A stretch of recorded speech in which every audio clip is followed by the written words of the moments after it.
안녕하세요. 성공예감 이대호입니다.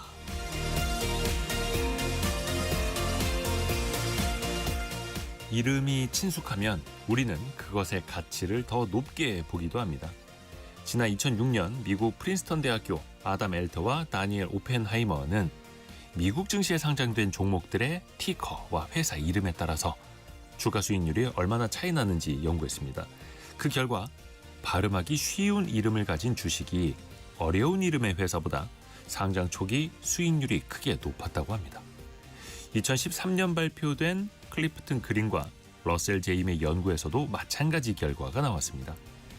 이름이 쉬운 기업일수록 투자자들에게 더 많이 알려지고 이로 인해서 거래량이 많아지면서 기업 가치가 더 높게 형성되는 경향이 있다는 겁니다. 물론 일부 분석 결과이고 학계의 정설이 되기는 어렵겠지만요. 일반인 눈높이에서 회사 이름과 종목 코드는요. 직관적이고 쉬운 이름일수록 더 친숙하게 와닿을 수밖에 없겠죠. 심리학에서는 이를 인지적 유창성이라고도 합니다. 하지만 이건 이름이 쉬운 주식을 사라는 말이 아닙니다. 이러한 이름 효과는 주로 상장 초기나 정보가 부족한 상황에서 강하게 나타나는 것일 뿐 결국 장기적으로 주가는 기업의 펀더멘털, 실적에 수렴하기 때문입니다. 우리가 유념해야 할 건 어떤 종목의 이름이 더 쉬울까가 아니라 종목 이름과 주가에도 인간의 심리적 편향이 존재한다는 사실 그 자체일 겁니다. 성공예감 이대호입니다. 시작합니다.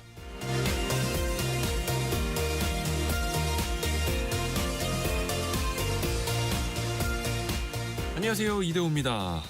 1월 7일 수요일 아침입니다. 임식님, 이동희님 등등 많이 또 출석 체크해 주셨고요.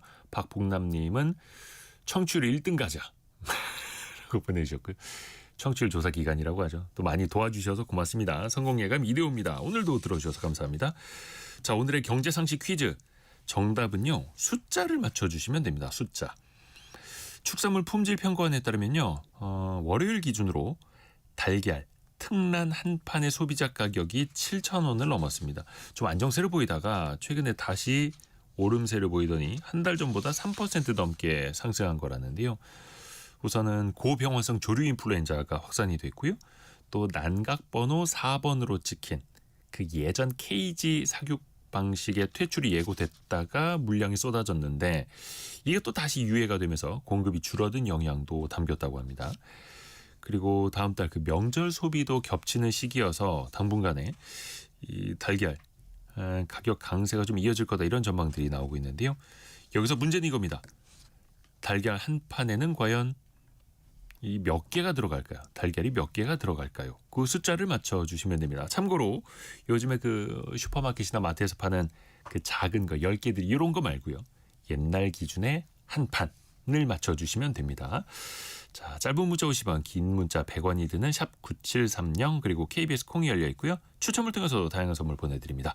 KBS 콩 또 유튜브를 통해서도 언제든지 다시 듣고 다시 보실 수도 있습니다. 성공예감 이대호입니다. 자주 검색하시면 성공이 가까워집니다.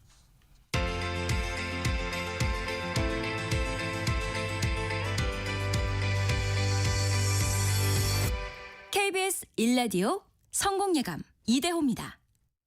오늘의 경제뉴스 경제전파사 강예지 에디터 그리고 연합인포맥스 서영태 기자 함께합니다. 안녕하세요. 네, 안녕하세요. 어떤 소식 준비했는지부터 들어볼까요? 강예지 에디터. 네, 한국은행이 임시 금통위 의사록을 발표했는데요. 역사상 처음으로 초과 외화 지급 준비금의 이자를 주게 됐는데 이 배경이 뭔지 알아보고요. 네. 또 금융기관에서 신용점수가 높은 사람들의 대출금리는 오르고 저신용자는 오히려 낮아지는 역전 현상이 지속되고 있다는 소식 준비했습니다. 네, 서영태 기자는요? 네, 코스피가 새해 초부터 굉장히 뜨거운데요. 어제 사상 처음으로 4,500을 돌파했는데 지금 오늘 장 열리자마자 4,600을 뛰어넘었습니다. 네. 증시 상황을 한번 점검해보고 또 먹거리 물가가 기후위기와 환율 문제 등으로 많이 오르고 있는 이런 이야기까지 한번 전해보겠습니다. 네. 자, 증시 이야기부터 안 볼 수가 없네요. 일단은 미국 시장도 좋았어요. 네, 맞습니다. 어제 미국에서 3대 지수가 모두 강세를 보였고 다우지수와 S&P 500 지수는 다 사상 최고치를 기록했습니다. 네. 지금 미국에서 CES 행사, 그러니까 세계 최대의 가전 정보 기술 행사가 열리고 있잖아요. 그래서 기술 기업들이 저마다의 비전이라든가 신제품들을 보이고 있는데 이 행사에서 정말 놀라운 발표가 많이 나오면서 기술 기업들에 대한 어떤 기대감이 많이 커졌고 AI, 로봇 이런 것들에 대한 기대감이 커지면서 뭐 S&P 500이라든가 이런 지수들이 강세를 보인 거고요.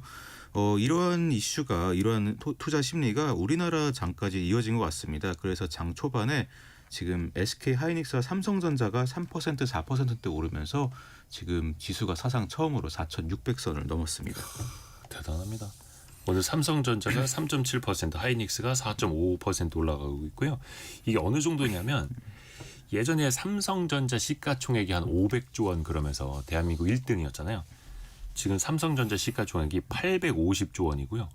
우선주가 한 86조 원 정도 되고 하이닉스가 555조 원입니다. 예전에 삼성전자 시총보다도 이제 하이닉스가 커졌고 대단합니다.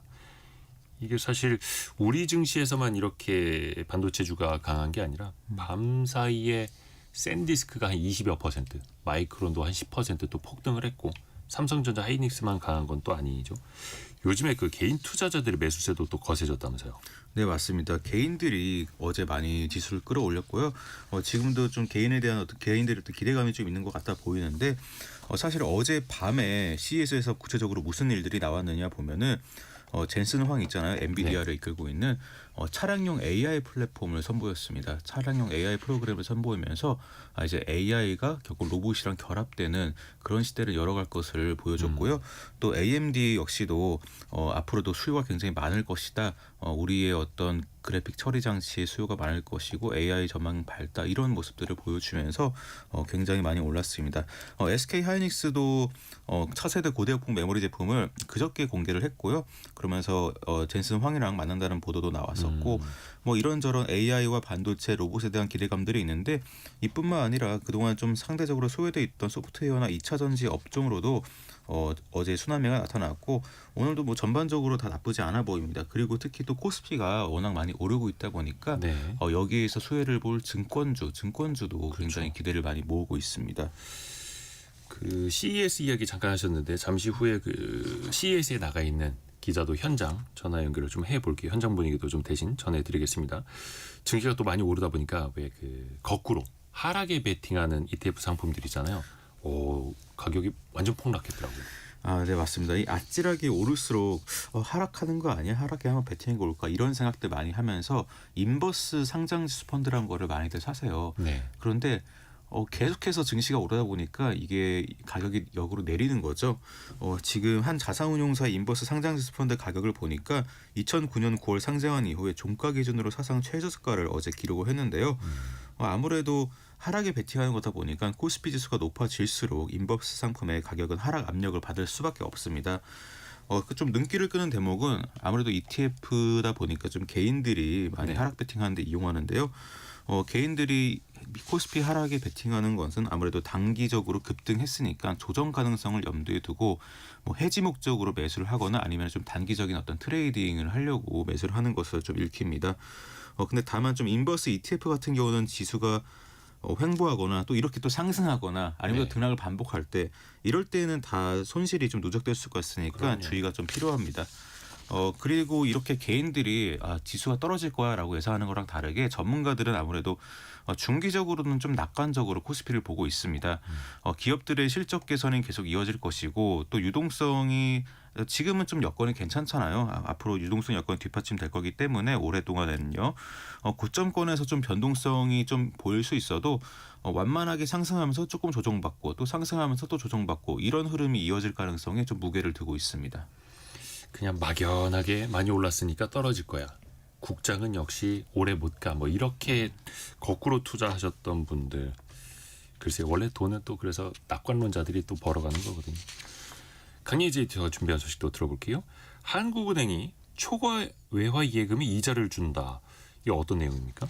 네, 지난달에 임시금융통화위원회가 열렸는데요. 의사록을 보니까 한국은행이 이번 달부터 6개월간 한시적으로 외화 지급준비금 불이를 실행한다라는 내용이 있었습니다. 사실 이 내용 자체는 지난달에 나온 거고요. 이게 뭐냐면 금융기관이 한 해 의무 이상 추가로 맡긴 외화에 대해서 이자를 준다는 얘기이고요. 그 배경이 국민연금 전략적 환해지에 대비하기 위해서다라는 내용들이 포함됐습니다. 이 전략적 환해지라는 거는 미래에 거래할 환율을 지금 환율로 고정하는 건데요. 네. 국민연금이 이제 최근에 우리 시장의 변동성이 커지면서 해외 자산의 최대 10%까지 전략적 환해지를 할 수 있고 또 기간도 1년 연장하기로 했었죠. 이 말인즉슨 시장에 직접 달러를 이제 공급을 한다는 건데 이때 풀린 물량을 누군가는 받아줘야 합니다. 그렇죠. 그 역할을 이제 한국은행이 좀 돕겠다라는 거고요. 예를 들어서 은행들이 시장에 풀린 달러를 사서 한국은행에 맡기면 한국은행이 의무 이상으로 예치한 금액에 대해서 미국 기준금리 수준 그러니까 한 3.5% 이제 중반대 수준의 이자를 준다는 얘기입니다. 은행들 입장에서는 괜찮은 이자를 주게 되면 미국에서 운용했던 자산을 한은에다가 대신 예치할 수도 있고 이렇게 되면 수익성도 잡고 리스크도 조금 줄일 수 있는 그런 이점들이 있고요. 또 기업이나 개인 자금들도 해외에 나가는 대신에 국내에 머물게 해서 외화 유출을 좀 줄이는 효과도 있습니다. 또 금융기관들이 이렇게 지급준비금을 더 쌓게 되면 그만큼 한국은행의 외환 보유액도 늘어나고 또 국민연금과 스와프 거래가 앞으로 더 확대되더라도 한국은행 입장에서는 대비할 수 있겠죠. 어떻게 되든 간에 달러를 좀 우리 시장 안에 좀 묶어두자 뭐 네. 이런 이야기인데요. 이 제도가 처음 실시되는 거예요? 네, 2008년 금융위기 당시에는 원화에 대해서 한시적으로 이 제도를 도입한 적은 있는데요. 외화로는 이번이 처음입니다. 네. 이 과거의 경제 위기에는 이 수단이 외환당국의 마지막 정책 수단으로 인식이 되거나 심각한 수준임을 스스로 인정하는 거 아니냐 이렇게 보여서 좀 도입되지 않았었던 것 같고요. 하지만 현재는 과거와 같은 위기 상황은 아니라서 부작용은 높지 않을 거다라는 게 금통위원들 판단인 것 같습니다. 네. 또 그럼에도 불구하고 이번 조치가 최후의 수단이 아니라 사전에 대응하기 위한 선제 조치다라는 점을 좀 강조해야 된다라고 이제 논의한 내용들이 포함됐습니다. 이거는 이제 어떻게 보면 대처하는 거고 원화가 약세를 보이는 근본적인 이유도 좀 짚어봐야 되잖아요. 네, 미국 필라델피아에서 열린 전미 경제학회 연차 총회에서 원화 약세에 관한 논의가 나왔는데요. 네. 이 경제학자들이 한미 금리 차이, 국내 유동성이 증가하는 내용들, 3,500억 달러 규모의 대미 투자 계획, 또 그리고 한국 자산의 투자 매력이 저하하는 등 여러 가지 구조적 요인이 이제 복합적으로 작용한 결과다라고 분석했습니다. 그 중에서도 김성현 성균관대 경제학 교수가 외국인들이 한국에 투자할 요인이 많이 줄었기 때문이다라고 주장했는데요. 한국 주식 시장이 좋고 또 한국 기업이 투자하기 좋으면 오지 말라고 해도 외국인들이 이제 달러 써들고 올 텐데 그게 아니라 우리 시장보다 AI 경쟁력 등에서 강한 미국 기업에 대한 신뢰가 높아서 미국으로 쏠리는 거다 이렇게 봤고요. 네. 그리고 김 교수는 환율이 달러당 1,500원 선을 쉽게 넘을 것 같지는 않지만 이런 구조적 요인이 있기 때문에 과거처럼 1,400원 선 아래 그러니까 1,300원대로 떨어지기도 쉽지 않을 거다라고 했습니다. 그리고 또 경직적인 노동시장 구조가 외국인 투자자들을 막고 있다라고 지적했습니다. 많은 사람들이 한국에 투자하고 싶어지면 그때는 뭐 당연히 원화가 또 강세를 보일 수밖에 없겠죠. 그런 환경이 되어야 하는 거고. 참고로 오늘 4,600까지 코스피가 가고 있는데 지난 4월 초였죠. 미국의 관세 때문에 흔들렸을 때 2,280선까지 갔었는데 정확히 7개월 만에 코스피가 2배 오른 겁니다. 어마어마하지 않습니까? 자, 서영태 기자가 또 준비한 소리 들어볼게요. 먹거리 물가 계속해서 오르고 있는데 4인 가족의 한 달 식비 얼마나 필요할까요? 네, 가계동향 조사에 따르면 지난해 3분기 기준입니다. 내 식구가 한 달에 식비로 얼마를 쓰는가 봤더니 144만 3천 원을 썼습니다. 1년 전보다 4% 늘어난 건데 특징적인 거는 외식비가 집에서 밥해 먹는 데 드는 비용보다 더 많아졌습니다. 73만 1천 원으로 통계 작성이 시작된 2019년 이후 이렇게 외식비가 집밥에 들어가는 비용보다 많아진 게 처음인데요. 아무래도 맞벌이 가구가 좀 늘어나다 보니까 외식하는 게 집밥의 대체제를 넘어서 사실상 생활의 필수적인 어떤 부분이 됐기 때문에 이런 결과가 나온 것으로 보입니다. 또 한 달 동안 지갑에서 돈이 나가면은 또 식비가 얼마나 나가느냐 이거를 볼 때 우리가 엔겔 기수라고 하잖아요. 네네. 이 엔겔 개수도 상승세인데 원래는 엔겔 개수가 이제 100만 원을 쓰면은 한 26만 원 정도가 식비로 나갔거든요. 근데 이번에 보니까 100만 원을 쓰면은 30만 원이 식비로 나가게 됐습니다. 왜 이렇게 먹거리 물가가 올랐느냐 보면은 폭염, 폭우 같은 그런 이상 기후들이 많아지니까 농산물 작황이 안 좋아졌고 그래서 공급이 떨어지니까 가격이 자연스럽게 오르게 됐고요. 예를 들면 쌀값 같은 경우는 1년 전보다 한 20% 올랐고 또 밥상에 자주 오르는 우리 배추나 시금치, 감자 이런 농산물 가격도 다 비슷하게 많이 올랐습니다. 또 환율이 또 많이 올랐잖아요. 외국에서 소고기랑 과일 같은 거는 외국에서 좀 많이 사오는데 해외에서 소고기랑 과일 가격이 그대로라고 하더라도 환율이 올랐으니까 수입할 때는 더 돈을 많이 쓸 수밖에 없습니다. 결국에는 날씨 그리고 환율 때문에 먹거리 물가가 많이 올라서 단기적인 어떤 수급 대책으로는 해결하기가 어렵다 이렇게 진단할 수 있겠습니다. 안 오르는 게 없으니까요. 네. 출근길에 한 잔씩 마시는 커피값도 이제는 또 부담스럽다는 분들 많아요. 네, 맞습니다. 저도 아침에 한 잔씩 마시는데요. 요새는 그냥 커피 머신 이용하고 있습니다. 회사에 있는 거나 출입처에 있는 거. 그렇습니다. 네, 국가 데이터처에 따르면은 지난달 커피 소비자 물가 지수가 1년 전보다 8% 가까이 올랐습니다. 이 지수에는 이제 인스턴트 커피, 캔 커피는 포함해서 또 편의점 파우치 커피까지 다 포함하는 그런 지수인데요. 이 프랜차이즈 업계의 커피 가격도 많이 올랐습니다. 한 프랜차이즈 업계는 드랩 커피 가격을 한 300원씩 오르는 등 잇따라서 여러 업체들이 가격 인상에 나서고 있습니다. 아까 말씀드렸다시피 커피 역시도 기후랑 환율 때문에 좀 많이 오른 건데 브라질이나 베트남에서 커피 원두를 많이 생산하는데 이곳에서 가뭄, 폭우 이런 것들이 이어지면서 커피 원두를 생산하는 여건이 많이 안 좋아졌고 결과적으로 국제 원두 가격이 상승세를 보였습니다. 또 다 수입품이잖아요. 우리나라에서 커피를 재배하지는 않으니까요. 그래도 원화가 약세를 보이면서 수입 원가 부담도 많이 커졌다는 분석이 나오고 있습니다. 실제로 1년 새 커피 원두 가격이 30% 넘게 급등했는데 $2 중반대에서 거래되던 아라비카 커피 선물이 최근 파운드당 $3 후반대까지 오른 상황입니다. 정부는 이런 물가 안정을 위해서 커피 같은 일부 식품 원료에 대해서 할당 관세 적용을 연장하는 한편 환율이나 국제 원자재 가격 변동에 따른 영향을 점검하겠다. 이런 입장을 밝혔습니다. 커피값도 안 오를 수가 없고요. 자, 강예지 에디터가 준비한 소식 또 들어볼게요. 보통 신용 점수가 높으면 신용도가 우량하면 대출금리가 좀 낮아야 하는데 요즘에 좀 거꾸로 되고 있죠. 네, 은행연합회에 따르면 작년 11월 5대 시중은행 그러니까 KB국민, 신한하나, 우리, NH농협은행의 신규 신용대출 평균금리가 최고 신용자, 신용점수 951점에서 1000점 사이의 최고 신용자 기준으로 연 4.36%로 집계됐습니다. 이 한 달 전보다 0.23%포인트 오른 거고요. 신용점수 600점 이하의 최저 신용자 평균금리는 오히려 떨어져서 연 8.69%로 나타났습니다. 이 저신용자 금리는 작년 8월 9% 선에서 점점 떨어지는 추세였고요. 일부 은행에서는 최저 신용자의 마이너스 통장 금리가 최고 신용자보다 낮은 그런 현상도 나타났습니다. 그리고 950점 이하 구간에서 신용 점수가 낮을수록 대출 금리가 오히려 낮아지기도 하는 현상도 보였습니다. 왜 그런 겁니까? 이유가 뭐예요? 네, 새 정부 들어서 금융회사의 책임과 취약계층의 접근성을 강화하는 포용금융 강조하고 있죠. 예. 그러면서부터 이런 현상들 두드러지고 있고요. 이재명 대통령이 작년에 저신용자 대출 금리가 연 10% 넘는다는 점을 지적하면서 금융이 너무 잔인하다. 가난한 사람끼리 금융권 손실을 떠안아야 하냐라고 지적하기도 했습니다. 그 이후로 은행권들이 이제 서민과 취약계층 대상으로 금리 혜택을 적극 확대하고 있고요.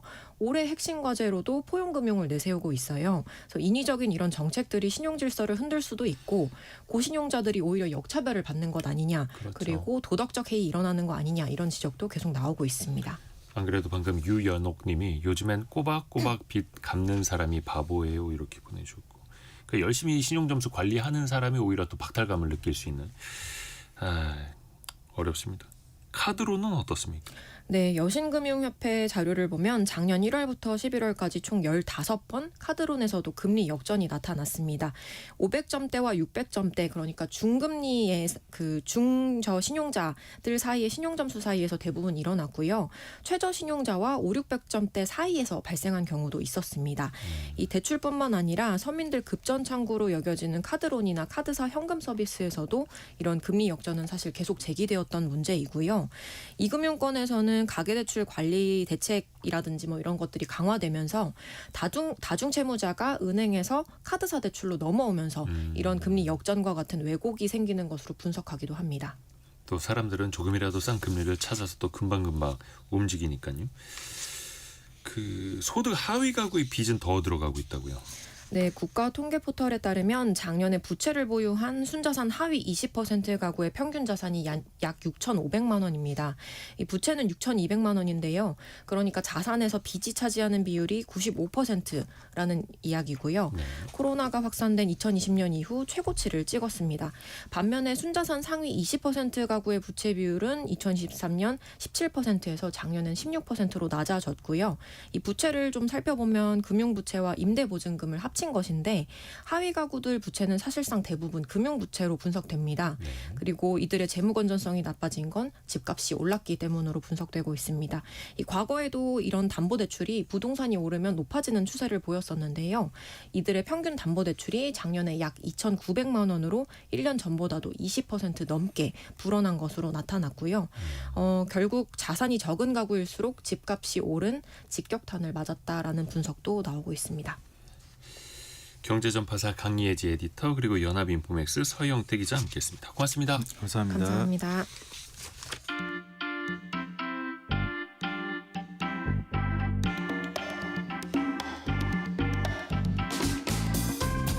지금 여러분께서는 KBS 일라디오 성공예감 2대호입니다를 듣고 계십니다. 프로그램에 참여하신 청취자 여러분께는 추첨을 통해 아름다운 식탁 창조 주비푸드에서 뿌리 담은 리얼 생와사비를, 쉽고 빠른 판촉물 제작 시너지 기프트에서 고속충전 마우스패드를, 그리고 성공예감에서 준비한 커피 쿠폰을 보내드립니다. 당첨자는 성공예감 2대호입니다 홈페이지에서 확인하세요.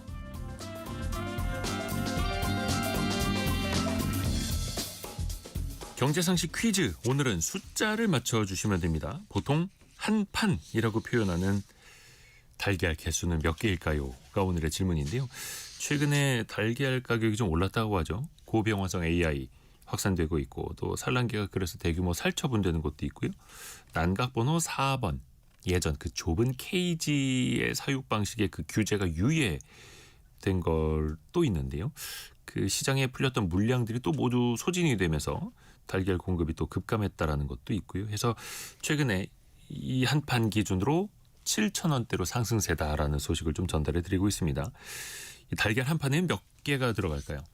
그 작은 거 말고 전통적인 그 한 판의 숫자를 맞춰주시면 됩니다. 김영희 님이 지난주에 2판 사놓은 거 잘한 것 같네요. 라고 보내주셨고요. 6276님은 저는 달걀이 주식이라 이만큼 나흘이면 다 먹어요. 라고 보내주셨고요.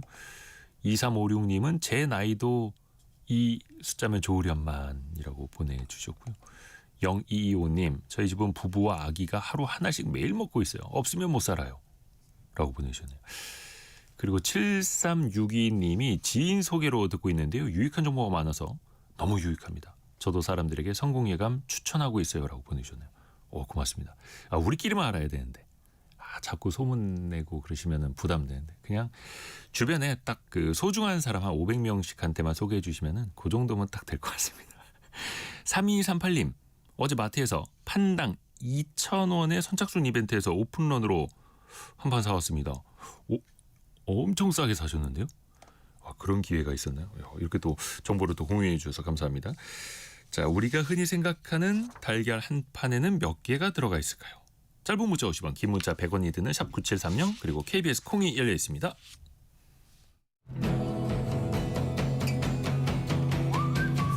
오늘의 움직임에 주목하고 세상의 흐름을 놓치지 않습니다.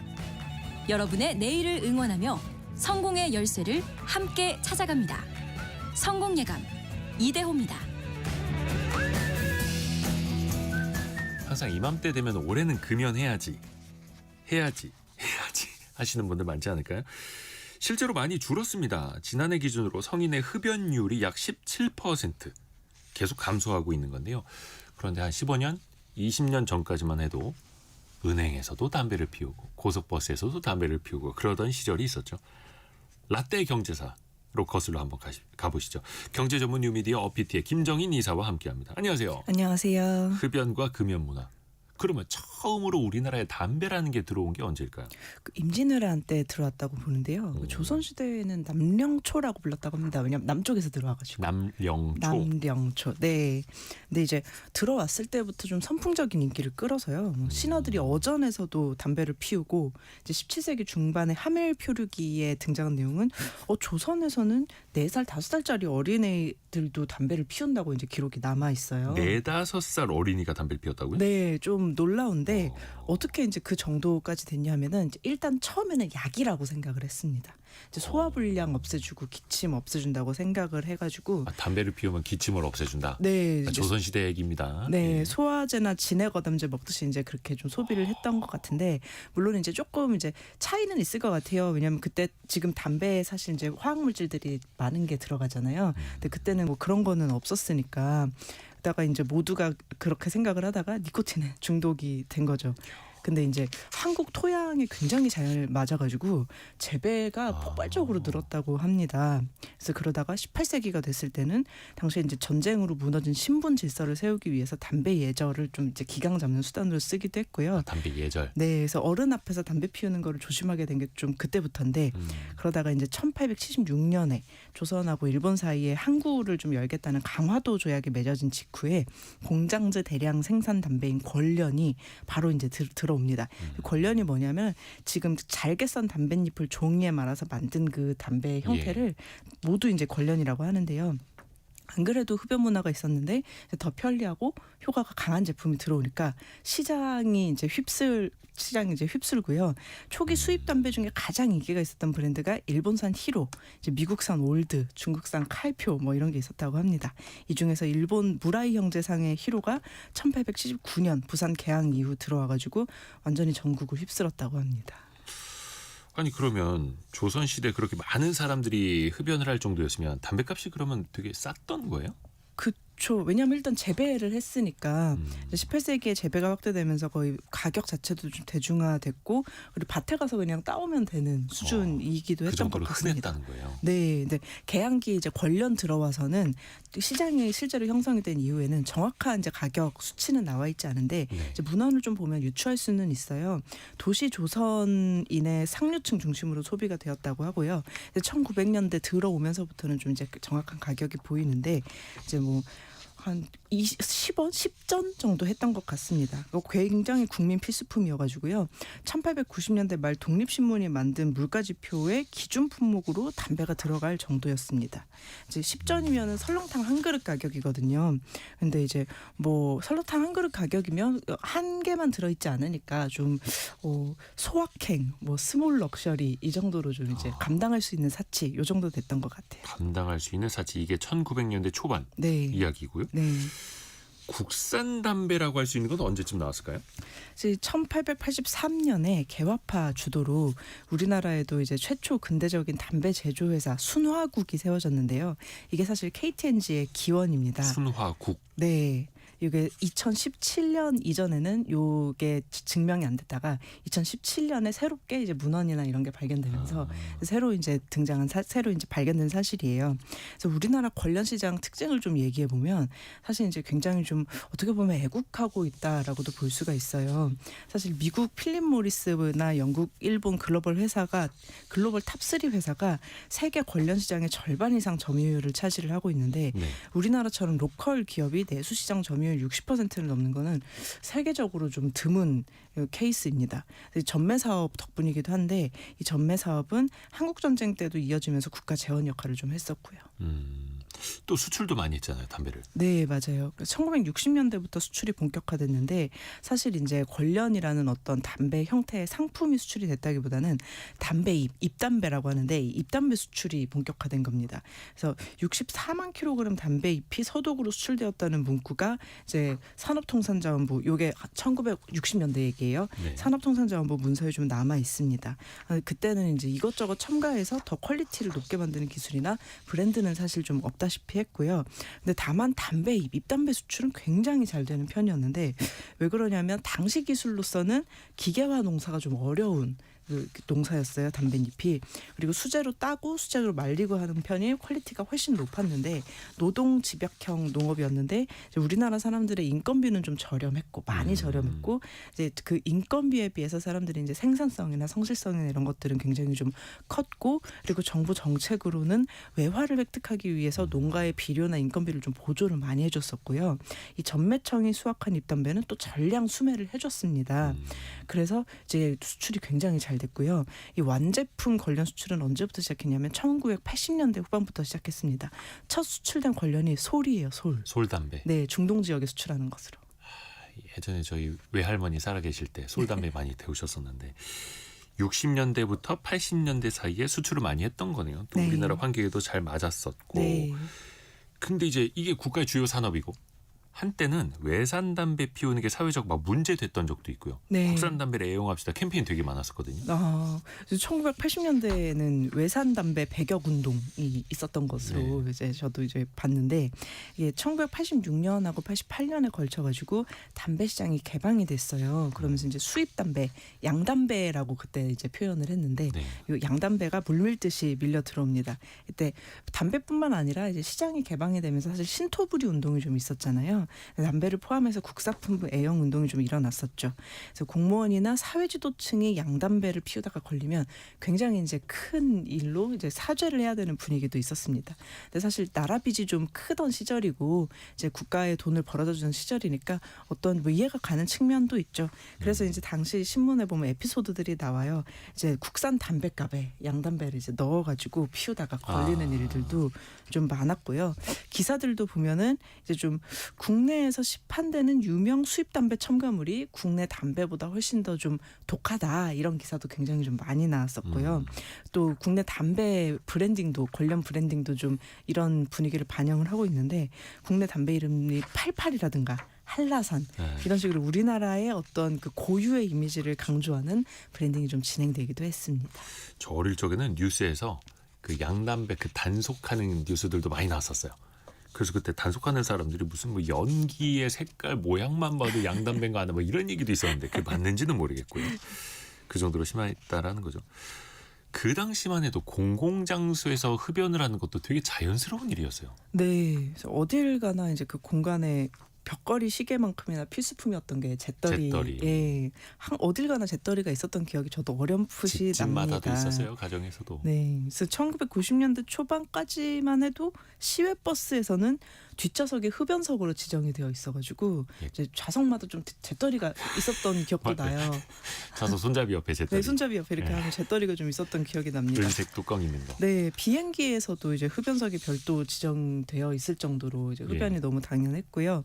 사실 대중교통에서 흡연이 법적으로 금지된 거는 1995년에 국민건강증진법 제정 이후에 이 흡연 이제 법적으로 금지가 되기 시작했고 예. 그 이후에도 사실 사무실에서는 뭐 자유 흡연 분위기였죠. 식당하고 카페에서도 자유 흡연이었는데 2002년, 2003년 월드컵 직후까지도 가능했습니다. 흡연이. 맞아요. 그래서 당시 영상 자료를 보면 조금 지금 기준으로는 좀 충격적인데 부모님의 사랑을 표현하는 주제의 공중파 프로그램에서 출산을 기다리면서 아기 아빠가 그 병원 출산실 앞에서 초조하게 줄담배를 피웁니다.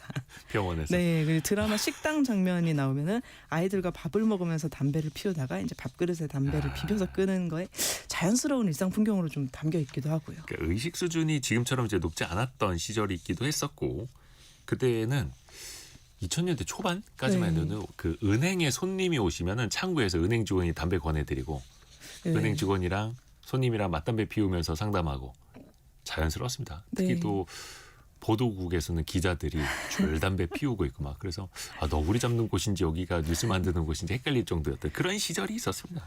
옛날 얘기입니다. 근데 흡연 인구가 어쩌다가 그렇게 많이 늘어났을까요? 근데 이제 뭐 쭉 역사를 짚어보면 전 국민의 기호품이 된 게 조선 시대부터이고 그 전통이 좀 자연스럽게 이어졌다고 봐야 되지 않나 싶습니다. 근대화 이후에는 또 국가가 담배 농사를 굉장히 장려했고 담배 전매 수익이 국가 예산의 한 10% 정도를 차지할 때도 있었어요. 이 전매가 독점 판매를 얘기를 하는 거죠. 근데 이거 금연을 권장하기가 굉장히 힘든 사회 분위기였던 것 같습니다. 뭐 애국 미국 담배라는 얘기가 나올 정도로 이제 이것도 담배 이름에 좀 반영이 되어 있는데 화랑이라든지 건설, 새마을 같은 이름의 담배 이름들을 보면 얼마나 좀 이거를 좀 자랑스럽게 혹은 이제 권장을 했는지가 좀 드러나고 있습니다. 그리고 또 군대 문화도 빼놓을 수가 없는데 이 휴식 시간은 바로 이제 담배 타임이었던 이게 그렇죠. 예, 회사까지 이제 분위기가 좀 이어져 와가지고 그대로 이어진 개발도상국 시절의 회사 문화도 이제 담배 타임을 갖지 못하는 남자는 네. 이제 사내에서 이제 정치를 할 능력이 없는 남자다 이렇게 이제 낙인이 찍히는 문화도 좀 있었다고 그렇죠. 합니다. 동료들 선후배랑 대화할 시간도 줄어들고 네. 특히 군대에서는 흡연 시간이 휴식 시간이다 보니까 네. 안 피던 담배도 일부러 또 피우게 되고 양준식 님이 군대 들어가서 국방 솔 담배로 처음 담배를 배웠네요. 이렇게 또 추억담도 보내주셨고 그럼 언제부터 진짜 금연이 중요해졌을까요? 사실 이제 세계적인 흐름에 발맞췄다고 볼 수가 있는데요.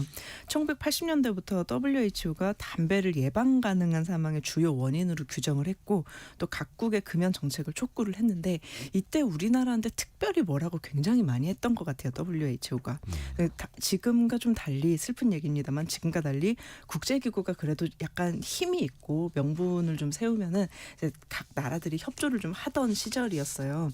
특히 우리나라 같은 경우에는 서울 올림픽 전후로 해가지고 이제 약간 국제기구나 국제사회의 시선을 굉장히 많이 좀 의식하던 시절이 있었어서 서울 올림픽을 좀 무연 올림픽으로 치렀고요. 또 우리나라 성인 남성 흡연율이 88년도에 80%에 육박을 했었습니다. 거의 세계 최대 수준이었는데 이게 좀 너무 선진적이지 못하다 하는 세계의 시정을 좀 의식을 해가지고 강력하게 금연 정책을 좀 밀어붙이게 되었고 이게 1995년 국민건강증진법 제정까지 이어집니다.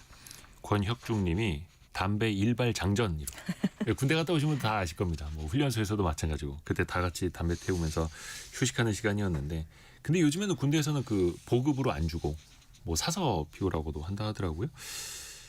많은 사람들이 이제 담배를 끊은 시점이 그러면은 90년대 중후반 이렇게 되는 걸까요? 네, 그때 좀 많이 그때부터 이제 금연율이 많이 좀 높아졌는데 한때 최대 80%에 육박하던 성인 남성 흡연율이 96년에는 69.8%, 이제 2003년에는 56.7%로 10년이 안 돼가지고 굉장히 급감을 했습니다. 아니 그러면 80년대, 90년대 초반까지는 성인 남성 흡연율이 80%에 육박했었다고요? 네, 네. 10명 10명 중에 8명이 담배 네. 피웠다. 이 미디어의 힘이 좀 증명되는 에피소드도 있는데요. 2002년 4월에 이제 폐암으로 투병 중이시던 국민 코미디언 이주일 선생의 금연 공익광고에 출연을 해가지고 맞아요. 담배 그거 맛있습니까? 그거 독약입니다. 이 두 문장이 굉장한 파괴력을 발휘를 해가지고 이제 그때 많이 급감했어요. 물론 근데 흡연권이 우선이라는 목소리도 굉장히 컸습니다. 80%가 피울 정도면. 그래서 1996년에는 흡연권 보장 걸기 대회나 행진도 좀 있었고요. 그 흡연권 보장 한일 국제회의, 한일 동맹 이런 것도 좀 있었습니다. 이게 헌법 소원까지 갔고요. 2004년에 결과가 나왔는데 헌법재판소가 법적으로 비흡연자 보호가 흡연권보다 우선이라고 판결을 하면서 기세가 많이 꺾였습니다. 근데 지금 그 94영호님이 지금은 아파트다 뭐다 뭐 이렇게 금연 아파트 다 지정되고 흡연자들이 고생이 많아 이렇게 보내주셨는데 진짜 흡연자들, 애연자들 사이에서는요 이젠 담배 피울 곳이 없다 이런 불만들도 나와요. 네, 그래서 2003년에 국민건강증진법을 한 번 또 개정을 했어요. 이때부터는 일정 규모 이상 공공건물이나 지하상가, 요양시설에서 흡연을 할 수 없게 됐는데 그래도 흡연실을 설치하면 또 이 안에서는 흡연할 수 있다 이렇게 이제 좀 얘기가 됐죠. 그리고 2015년부터는 모든 음식점이나 술집, 카페 등에서도 흡연이 금지가 됐습니다. 맞아요. 2018년에는 실내 전면 금연이 됐고요. 근데 우리나라만 그랬던 게 아니라 전 세계적으로 또 이 정도 흐름인 것 같습니다. 그래서 1995년 이후부터는 이제 흡연자를 위한 공간이 좀 부족하다라는 불만이 쭉 이어지고 있는 것 같아요. 네. 그래서 98년 경향신문 담배소비자연맹 회장 인터뷰를 보면 담배로 연 2조 8천억 원 납세를 하고 있는데 98년도에 흡연권 요구는 일정 좀 당연하지 않느냐. 최소한 모든 곳에 흡연실을 설치해 달라는 요구를 이제 한 기록이 남아 있습니다. 그래서 이때 여성단체나 문화예술단체도 또 흡연권 쟁취 운동을 벌였고요. 여성이 공개적으로 흡연을 해도 된다는 문제 제기도 사실 이때 좀 본격적으로 제기가 됐죠. 하기서 그 흡연하시는 분들이 세금을 많이 내긴 합니다. 네. 그 흡연을 낮추기 위해서 담배 가격 올려야 된다는 주장도 있었고 과거에 네. 담배 가격 많이 올렸을 때 실제로 그 흡연율도 많이 떨어졌을까요? 네, 많이 떨어졌습니다. 이제 2004년에 2,000원이었던 담배값이 2,500원으로 인상이 됐고 2015년에 많이 인상됐죠. 국민 건강 증진, 흡연을 낮춘다는 명분으로. 사실 근데 세수 확보 그것도 컸죠. 4,500원까지 인상이 됐는데 확실히 담배값 올리면 흡연율은 떨어집니다. 그래서 2015년 인상 직후에 담배 판매량이 23.7% 급감을 했고요. 근데 이게 가격을 인상해가지고 흡연율 낮추는 거는 장기적으로는 효과가 좀 둔화되는 추세입니다. 당장 이제 급감하고요. 그래서 2015년에도 당시 45세 이상 중장년층에서는 흡연율이나 흡연량 감소가 없었어요. 담배값 인상은 이제 새로 유입되는 사람들을 좀 많이 줄이죠. 왜냐하면 니코틴 중독이나 알코올 중독 이런 중독성 물질에 노출된 시간이 길어지면요. 다른 걸 줄여서라도 이제 중독 물질을 소비를 하게 되어 있습니다. 근데 우리나라 담배 가격이 글로벌 평균에 비해서 좀 저렴하기는 하고요. OECD 평균으로는 9,800원대고 담배값이 8,000원을 넘기면 신규 유입이 줄어드는 효과가 굉장히 크다고 합니다. 제가 2015년에 끊었거든요. 담배 가격이 2,500원에서 4,500원 올라갈 때. 네. 그러니까 비싸지거나 피우기 불편해지거나 몸이 안 좋아지거나 이럴 네. 때도 이제 금연을 하게 되는데 근데 또 11년 지나다 보니까 요즘 4,500원은 상대적으로 또 저렴해 보이기도 하고 맞아요. 참고로 그 건강보험공단이 담배 회사를 상대로 낸 그 12년간의 소송 결과가 오늘 15일에 나온다고 하니까요. 요 결과도 좀 지켜볼 필요도 있어 보입니다. 어피티의 김정인 이사 함께했습니다. 고맙습니다. 감사합니다. 라디오 정보센터 다녀옵니다.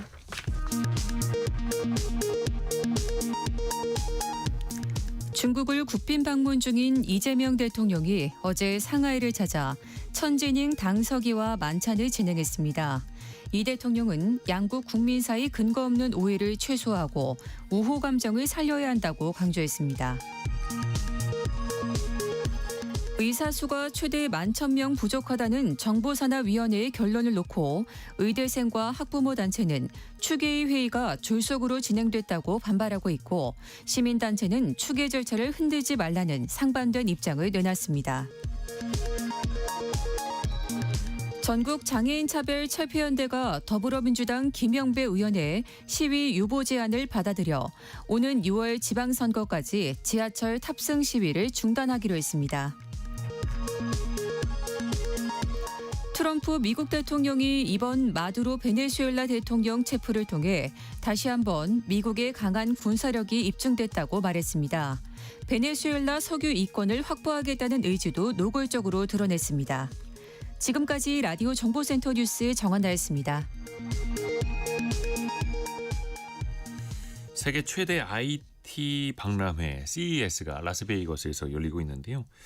현지에 매일경제 추동훈 기자가 나가 있는데 현장 분위기를 좀 들어보려고 합니다. 추동훈 기자님. 네, 안녕하세요. 매경 추동훈입니다. 거기 지금 몇 시예요?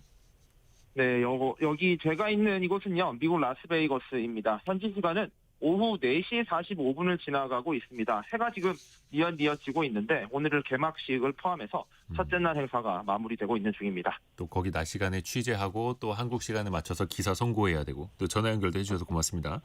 직접 네, 현장에 맞습니다. 가보시니까 좀 어떻든가요?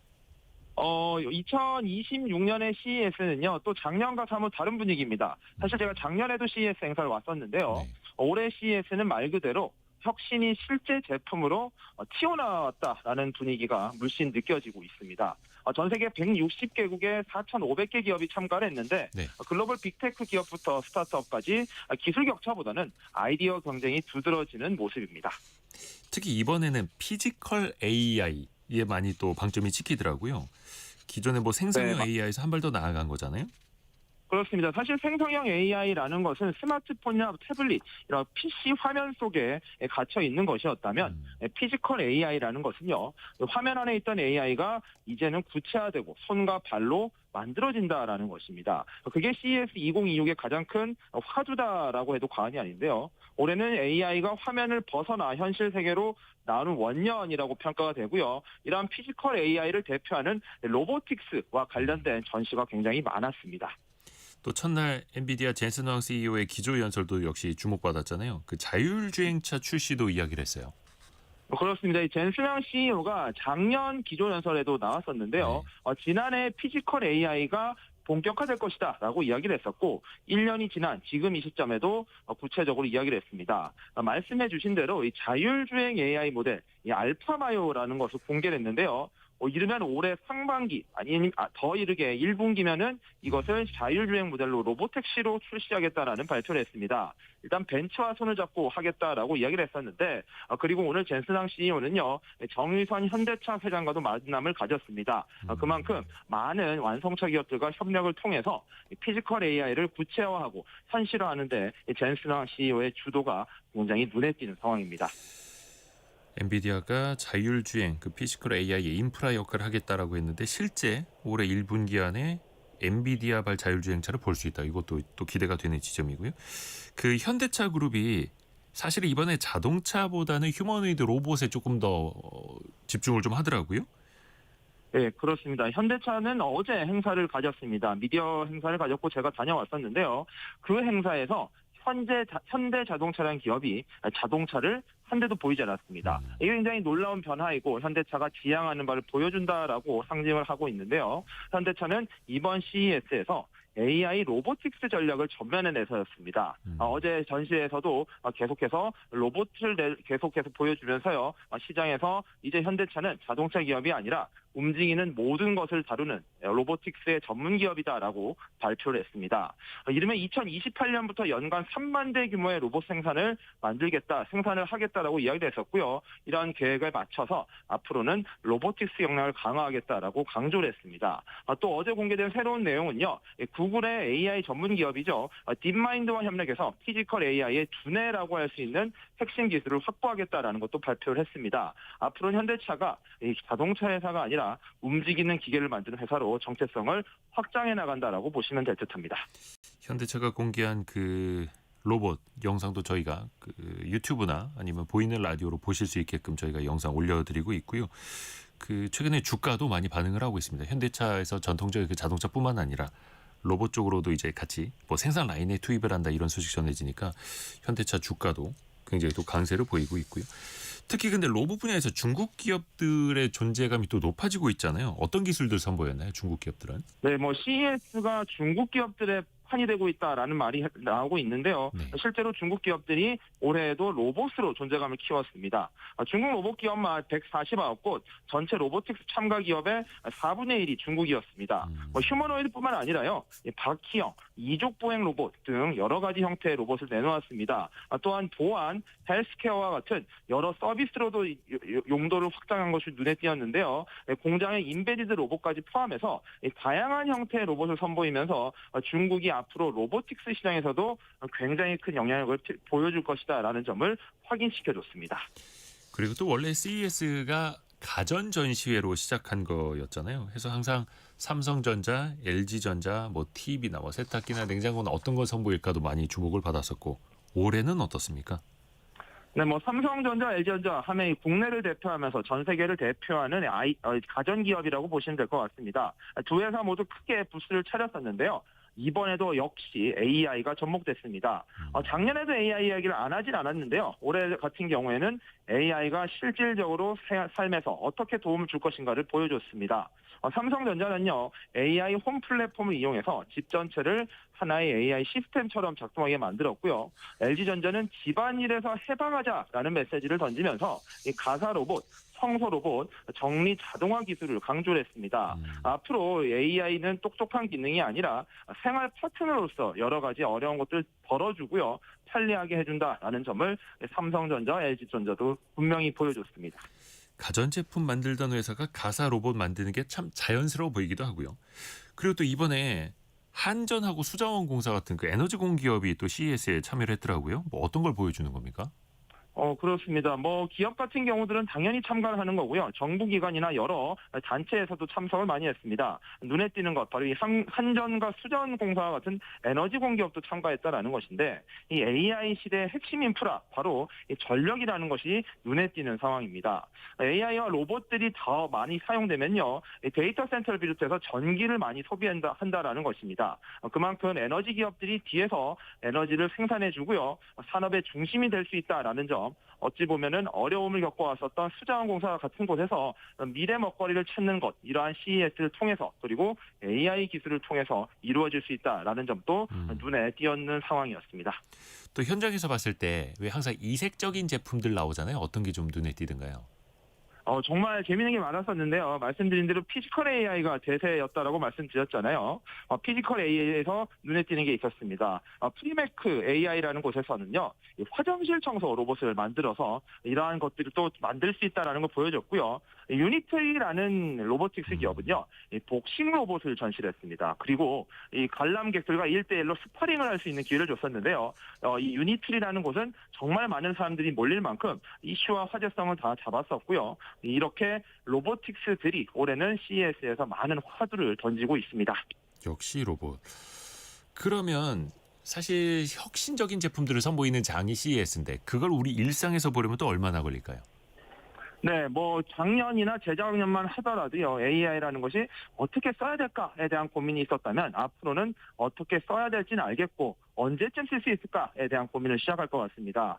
그런데 지금 보여줬던 기술들, 설명드린 것들이 생각보다 이른 시점에 일상으로 다가올 것 같습니다. 가전이나 AI 홈 서비스는요, 1에서 2년 이내 로봇 같은 경우에는 산업 현장에서 최대한 빨리 적용될 것으로 예상이 되고요.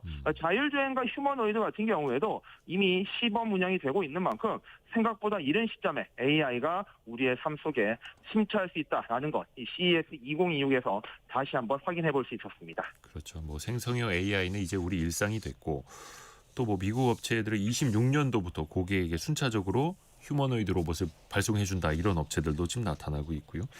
매일경제 추동훈 기자였습니다. 고맙습니다. 감사합니다. 라스베이거스 CES 그 현지 이야기까지 들어봤고요.